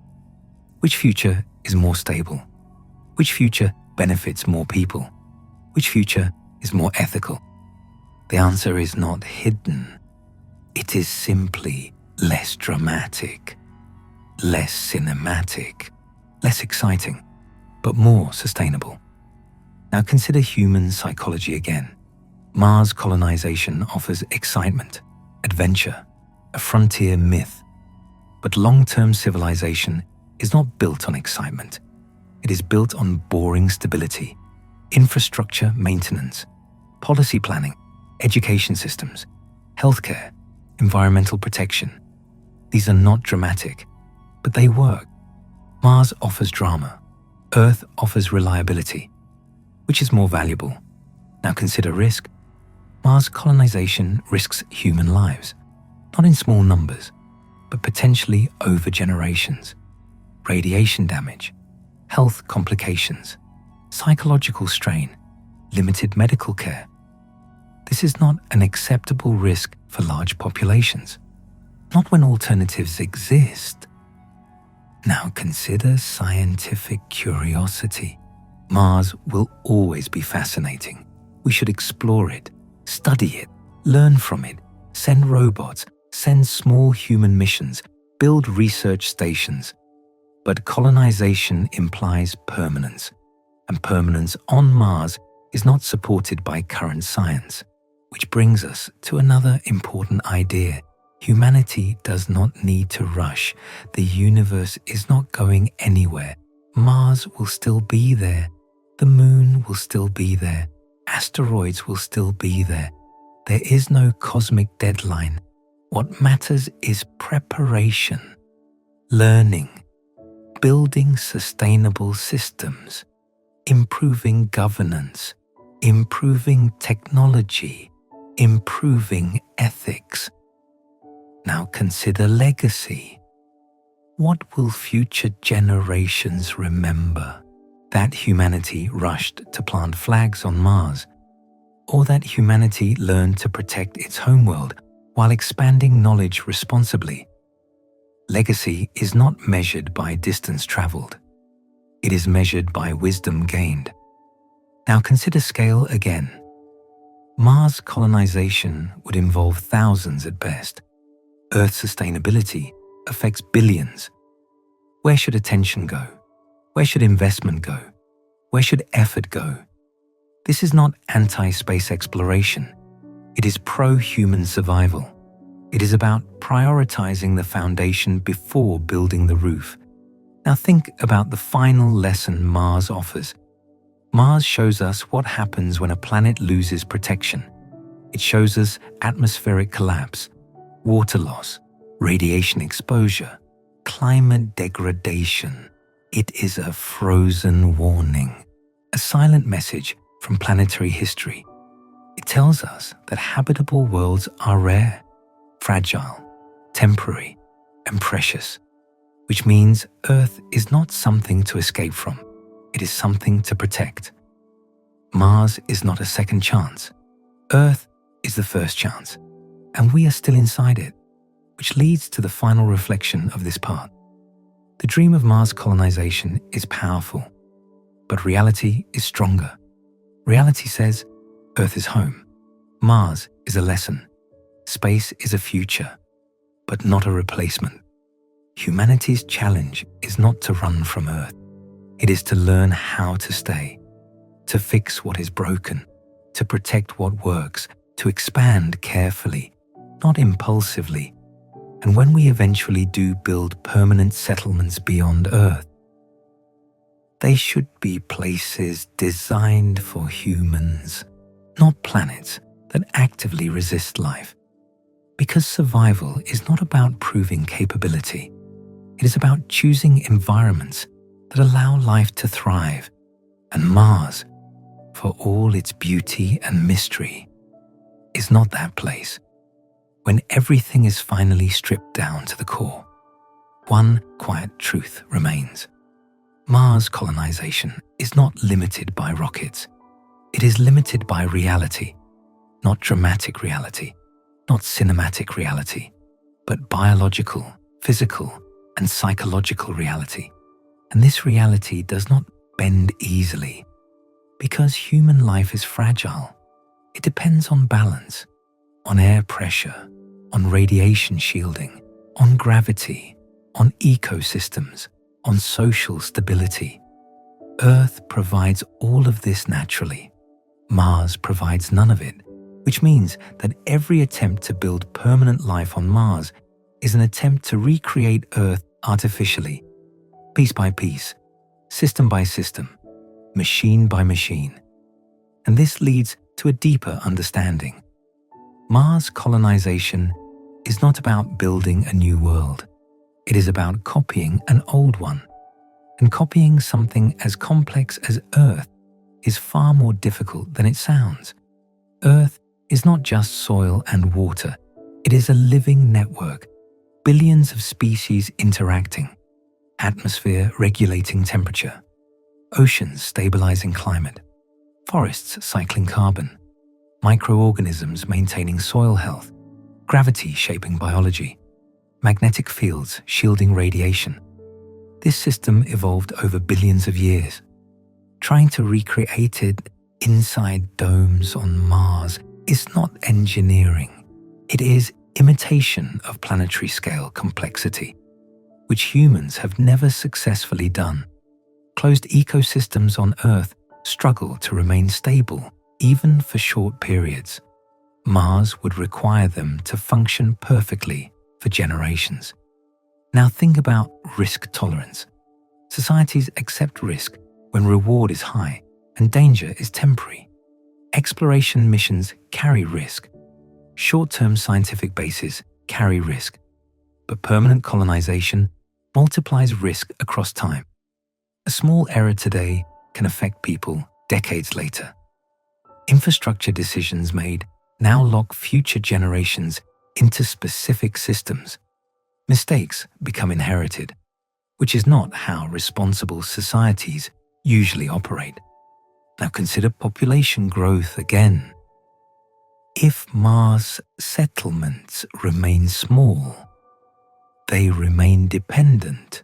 If they grow large, complexity increases. There is no comfortable middle.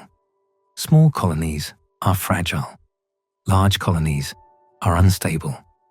Mars does not provide the resources to support organic growth. Everything must be imported, mined, or manufactured artificially, which creates economic pressure. Mars will not be economically independent for a very long time. This means subsidies, constant funding, political support, public interest, all of which fluctuate on Earth. Mars depends on Earth stability. If Earth faces economic downturns, political crises, or major conflicts, Mars funding will be affected, which means Mars colonies are vulnerable to Earth problems. They are not isolated from them. They are tied to them. Now consider the idea of Mars as a backup civilization, a second cradle of humanity. This idea sounds reassuring, but backup systems must be more resilient than the original. Mars is less resilient than Earth. If Earth experiences global disaster, Mars will not suddenly become safe. It will remain dependent on Earth technology. It will not have self-sustaining ecosystems. It will not have natural protection, which means Mars is not a safety net. It is a fragile extension. Now, consider long-term adaptation.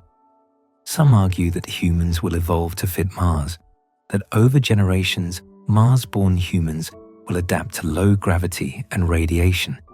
This is unlikely in the short term. Evolution operates slowly. Radiation does not guide healthy adaptation. It increases harmful mutations.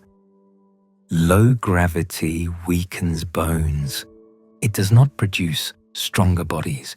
Human biology is optimized for Earth conditions.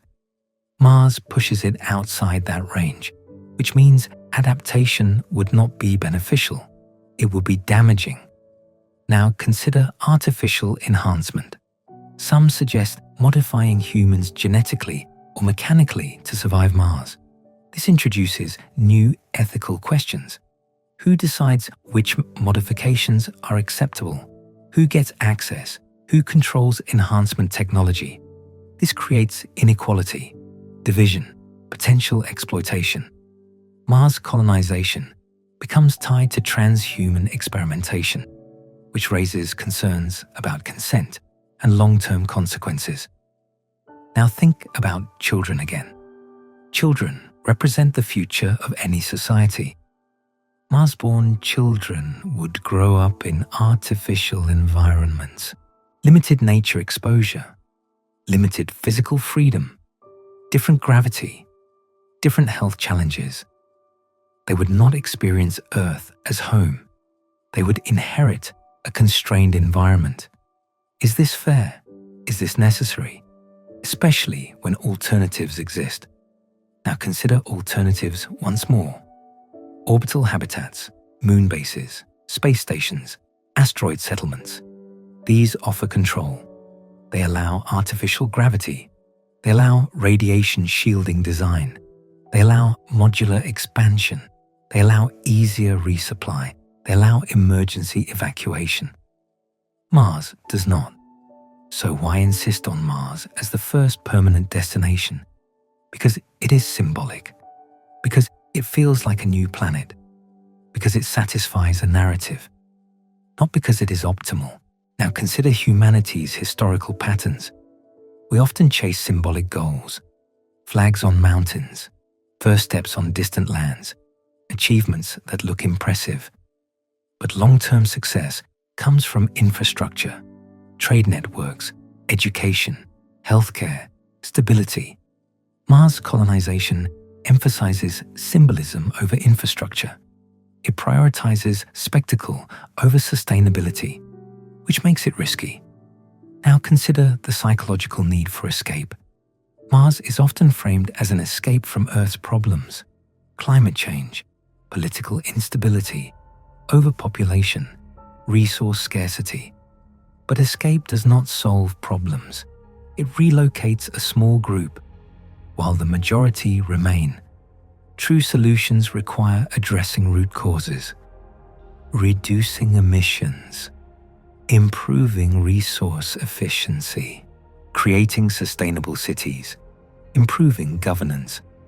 Mars does none of this, which means the focus on Mars can become a distraction, a way to avoid difficult work on Earth. Now consider opportunity cost. Every dollar spent on Mars colonization is a dollar not spent on Earth sustainability, not spent on renewable energy, not spent on ecosystem restoration, not spent on clean water access, not spent on healthcare, not spent on education. This trade-off matters because resources are finite. Now consider the scale of benefit. Mars colonization benefits thousands at most. Earth sustainability benefits billions. Which has greater impact? Which creates more stability? Which reduces suffering? The answer is clear. Now consider long-term vision. Humanity does not need to choose between Earth and space. It can pursue both intelligently, but the order matters. Build stability first, then expand, not the other way around. Because expansion without stability creates collapse. History shows this. Empires expand too fast. Infrastructure lags behind. Internal systems weaken. Collapse follows. Mars colonization risks repeating this pattern. Now think about the ultimate goal. What does humanity want from space? Knowledge, inspiration, security, long-term survival. Mars provides knowledge, but it does not provide security. It does not provide stable survival. It does not provide safe expansion. Space infrastructure near Earth does. Now consider patience. The universe operates on billion-year timescales. There is no rush. Mars will remain available. The Moon will remain available. Asteroids will remain available. Humanity does not need to hurry. Rushing increases risk. Patience increases success. Now consider what Mars truly represents. It is not a destination. It is a warning, a record of planetary failure, a reminder of what happens when magnetic fields collapse, when atmospheres thin, when water disappears. Mars shows Earth's potential future if humanity does not protect it, which makes Mars exploration extremely valuable, but as a teacher, not as a home. Now think about the emotional side again. Mars inspires wonder. It fuels imagination. It motivates innovation. That is good. But inspiration must be grounded in realism. Otherwise, it becomes illusion, and illusions lead to disappointment. Now imagine future generations looking back. They may not judge humanity by whether it colonized Mars. They may judge it by whether it preserved Earth, whether it stabilized climate, whether it prevented mass extinction, whether it created sustainable civilization. These achievements matter more than planting flags on another planet. Now imagine a future where Earth is healthy, ecosystems restored, cities powered by renewable energy, waste recycled, population stabilized, education widespread. At the same time, space infrastructure grows gradually. Orbital habitats, research stations, asteroid mining, moon bases, Mars research outposts. Humanity becomes spacefaring slowly, responsibly, without sacrificing health, without creating artificial suffering. This future is less dramatic, but more durable. Now return to Mars again. Mars will always be fascinating. It will always attract explorers, scientists, robotic missions, small research teams. That is appropriate. Mars deserves study, not mass settlement, which leads to the quiet conclusion of this part. Mars colonization is not humanity's next logical step. It is a romantic idea that ignores harsh reality. The real future of space is not about conquering hostile planets. It is about building environments where humans can actually thrive, and that future begins not on Mars, but in orbit, on the Moon, on asteroids, and most importantly, on Earth. Because Earth is the only world we know that truly works. And if humanity cannot protect that, no other planet will save it. Not Mars, not any other world. Only responsibility will. And responsibility begins at home. When everything is finally placed in perspective, one simple truth becomes unavoidable. Humanity does not need Mars to survive. It needs wisdom. Because survival is not about distance. It is about stability. For thousands of years, civilizations rose and fell on Earth.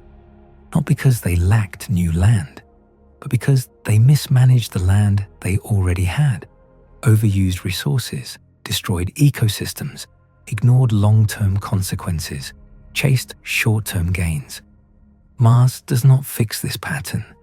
It repeats it in a harsher environment, which means the real challenge is not interplanetary travel. It is learning how to live sustainably, not just environmentally, but socially, economically, psychologically. If humanity cannot build stable systems on Earth, a planet designed by nature to support life, it will struggle far more on Mars, a planet that resists life at every level. This is not pessimism, it is realism. Now consider what truly makes civilization strong. Not technology alone, but cooperation, education, fair distribution of resources, strong institutions, long-term planning, environmental protection. These factors determine whether societies last. Mars colonization often focuses on hardware, rockets, habitats, life support systems. But hardware does not create civilization. People do. And people require more than oxygen and shelter. They require meaning, community, trust, opportunity, health, freedom. Mars does not naturally support these. They must be artificially constructed, which is far harder than building machines. Now think about humanity's relationship with risk. We often romanticize danger, exploration, pioneering, frontiers. But long-term survival is not heroic. It is careful, boring, methodical. It is maintenance. It is redundancy. It is safety margins. Mars encourages risk-taking narratives, but sustainable space expansion requires caution. Now consider the concept of becoming a multi-planet species. It sounds powerful. It feels like progress. But progress is not measured by how many planets we touch. It is measured by how well we take care of the worlds we inhabit. If humanity spreads instability across multiple planets, it does not become safer. It becomes more fragile. Distributed failure is still failure. Now consider time again. The universe will exist for billions of years. Human civilization is young, only a few thousand years old. We are still learning how to coexist with industrial technology, with global communication, with artificial intelligence, with nuclear energy. We are not yet mature as a technological species. Rushing to colonize hostile planets before mastering sustainability is like building skyscrapers on unstable foundations. The structure may rise, but collapse is likely. Now think about the future generations. What kind of inheritance do we want to leave? A damaged Earth and a struggling Mars colony? Or a restored Earth and a carefully built space infrastructure? Future humans will not thank us for dramatic achievements. They will thank us for stability, for safety, for opportunity. Now consider the deeper philosophical shift. Mars colonization often reflects the idea that humanity must expand outward to survive. But another possibility exists. Humanity could expand inward, improving quality of life, improving education, improving understanding of the universe, improving mental health, improving cooperation. This inward expansion may matter more than outward movement, because intelligent civilizations do not collapse from lack of space. They collapse from internal failure. Now consider how fragile Earth actually is. Not the planet itself, but the biosphere, the thin layer of life that makes Earth habitable. This biosphere is incredibly complex, delicate, interconnected, and yet resilient when protected. Preserving it is far easier than recreating it on Mars, which makes Earth the greatest asset humanity has. Not something to abandon, but something to protect fiercely. Now consider what space exploration should aim for. Not colonization, but knowledge, understanding, perspective. Space teaches us how rare life is, how fragile planets are, how special Earth is. Astronauts often report a shift in perspective after seeing Earth from orbit. They describe a feeling of unity, responsibility, care. This effect does not come from colonization. It comes from observation, understanding. Mars exploration can provide this without requiring mass settlement. Now imagine a future where humanity uses space to learn how to protect Earth.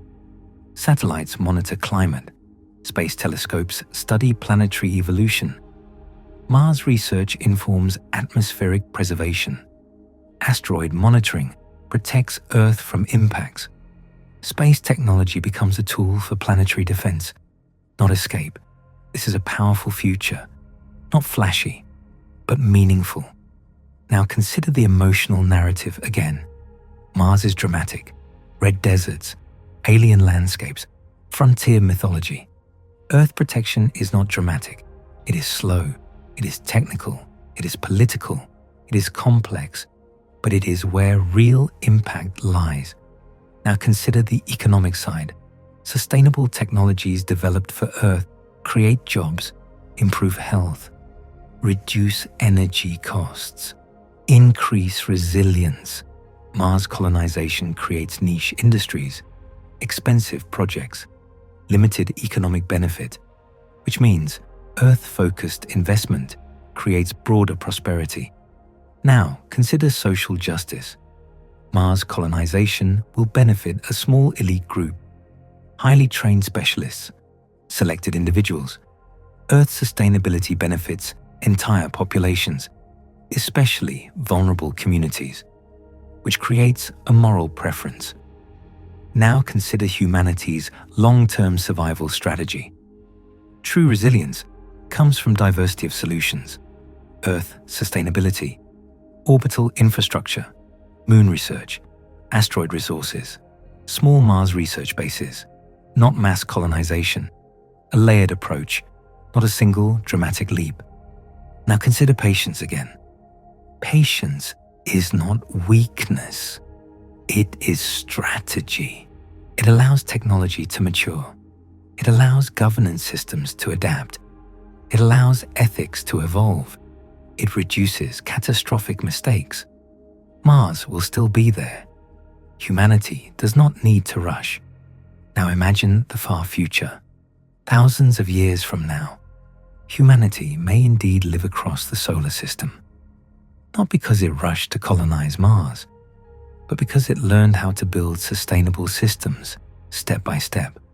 Orbit first, moon next, asteroids, then carefully chosen planetary environments.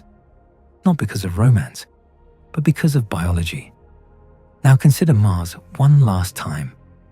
Mars will always attract explorers, scientists, dreamers. It will always be a symbol of curiosity. But symbols should not become blind goals. They should inspire learning, not reckless action. Mars is best approached as a place to study planetary history, climate loss, atmospheric escape, potential ancient life. It teaches us about Earth's fragility, and that lesson is more valuable than any colony. Now think about the core question again. Why is it impossible to colonize Mars? Not because rockets cannot reach it, not because humans lack courage, but because Mars does not provide the foundation required for long-term human civilization. It lacks protection, it lacks stability, it lacks ecosystems, it lacks biological compatibility. These are not small issues, they are fundamental, which means Mars colonization is not a technological challenge waiting to be solved. It is a biological mismatch, a conflict between human needs and planetary conditions, and biology usually wins. Now return to the beginning of this journey. The idea of Mars as a second home felt comforting, hopeful, inspiring. But reality is not built on comfort. It is built on evidence.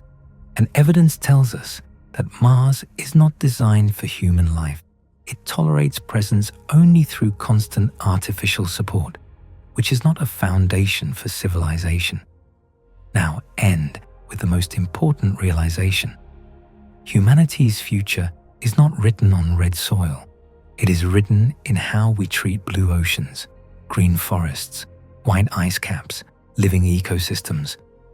Earth is not perfect, but it works, and protecting what works is smarter than forcing life into places that do not. Mars is a destination for curiosity. Earth is a destination for responsibility, and responsibility is what will decide humanity's future. Not rockets, not headlines, not flags, but choices, every day, right now, on the only planet that already feels like home. When the noise finally fades, when the excitement settles, when the headlines disappear, one question remains quietly in the background. What kind of species does humanity want to become? Because Mars colonization is not really about Mars. It is about identity. It is about how humans respond to limitation. Do we try to escape it? Do we try to overpower it? Or do we learn from it? Throughout history, whenever humans encountered boundaries, they reacted in different ways. Some built stronger tools. Some adapted their behavior. Some collapsed under pressure. Some learned restraint. Mars presents the same test. Not a test of engineering alone, but a test of maturity. A young civilization often believes that every problem can be solved by expansion. More land, more resources, more territory. But older, more stable systems learn something different. They learn that balance matters more than size, that sustainability matters more than speed, that wisdom matters more than ambition. Humanity is currently standing between these two stages, technologically advanced, but socially inexperienced, capable of building rockets, but still struggling to manage inequality, conflict, and environmental responsibility. This imbalance is dangerous because technology amplifies behavior. If behavior is unstable, technology magnifies instability. Mars colonization amplifies this effect. It increases complexity. It increases risk. It increases consequence. Now consider something subtle. Mars colonization is often framed as proof of human greatness, as evidence that humanity is destined for the stars. But true greatness is not measured by how far we can travel. It is measured by how well we take care of what we already have. A civilization that destroys its home world and then escapes to another is not advanced. It is irresponsible. A civilization that preserves its home world while carefully expanding knowledge is something else entirely. Now consider generational thinking. Short-term thinking dominates modern society. Election cycles, quarterly profits, immediate results. Mars colonization projects often fit into this mindset. Big announcements, spectacular launches, symbolic milestones. But long-term survival does not operate on short timelines. It operates on centuries, on ecosystem recovery cycles, on cultural stability, on institutional memory. Mars colonization requires long-term thinking, yet humanity still struggles with long-term planning on Earth. This mismatch is important because it shows that the problem is not Mars, it is us. We are still learning how to think in planetary timescales, how to consider future generations, how to make decisions whose benefits may not appear immediately. Mars colonization exposes this weakness. It forces humanity to confront the gap between capability and wisdom. Now think about education. What are we teaching future generations? Are we teaching them that success means conquering new worlds? Or that success means protecting life? Are we teaching competition or cooperation? Are we teaching domination or stewardship? Mars exploration can be framed either way, as conquest or as learning, as expansion or as responsibility. The narrative we choose matters, because narratives shape motivation. Now consider the psychological impact of space exploration again. Astronauts often describe the overview effect. Seeing Earth from space creates a sense of unity, fragility, shared responsibility. Mars exploration could deepen this effect, showing humanity how rare habitable planets are, how fragile atmospheres can be, how easily a world can become lifeless. This perspective is valuable, but only if it leads to action, protecting Earth, not abandoning it. Now consider the role of imagination. Science fiction has shaped how people think about Mars. Domed cities, terraforming, self-sustaining colonies. These stories inspire creativity, but they also create unrealistic expectations. They make Mars feel easier than it is. They remove the harsh realities of biology and physics, which creates disappointment when reality does not match fantasy. It is time to update the story, not to remove wonder, but to include responsibility. Not to kill dreams, but to ground them. Now consider the concept of impossible. Is it impossible to colonize Mars? Technically, humans could build habitats. They could survive for extended periods. They could maintain small populations. But colonization implies more than survival. It implies thriving, stability, generational continuity, cultural development, economic independence.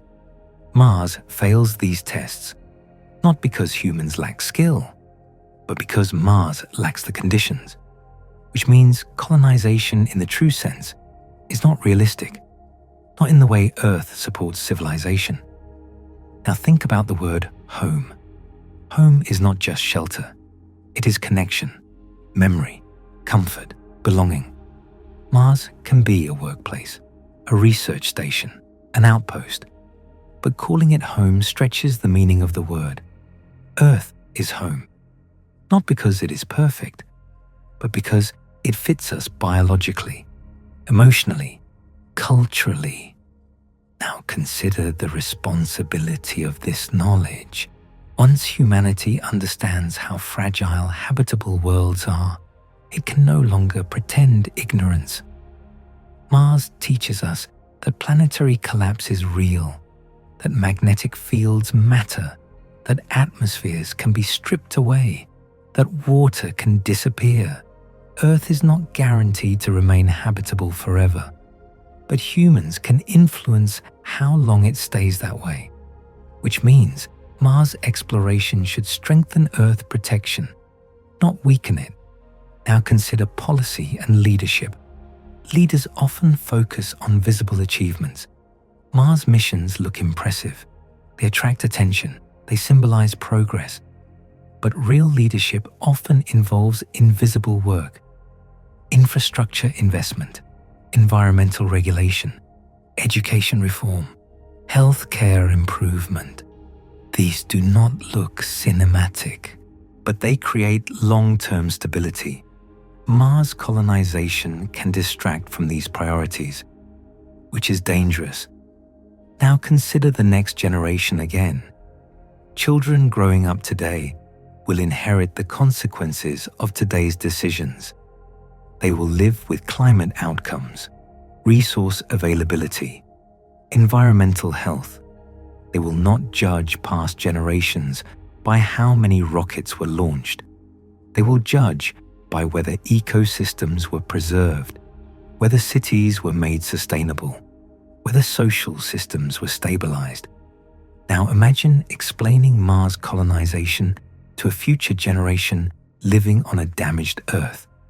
They may ask, why did you spend so much effort trying to leave instead of fixing what you had? That question is uncomfortable, but it is real. Now consider the idea of legacy once more. What do we want humanity to be remembered for? Escaping to other planets? Or learning how to coexist with one? Building domes on Mars? Or protecting oceans on Earth? Chasing distant deserts? Or preserving living forests? Legacy is shaped by priorities. Now think about the quiet ending of this entire topic. Mars will remain red, cold, dusty, silent, whether humans colonize it or not. Earth will continue to host life, if protected, or slowly degrade, if neglected. The choice is not between Mars and Earth. It is between responsibility and distraction, between maturity an impulse, between long-term thinking and short-term spectacle. Mars is not humanity's final destination. It is a reminder that habitable worlds are rare, that life is fragile, that protection matters, and that no amount of technology can replace a planet that already works. So perhaps the harsh reality is not that Mars cannot be colonized. It is that humanity is not yet ready to colonize anything responsibly. Not Mars, not other planets, not even Earth fully. And that realization is not depressing. It is empowering, because it shifts focus from running away to growing up, from conquering space to learning stewardship, from chasing distant dreams to protecting present reality. And that may be the most important step humanity can take, not toward Mars, but toward becoming the kind of civilization that deserves a future at all.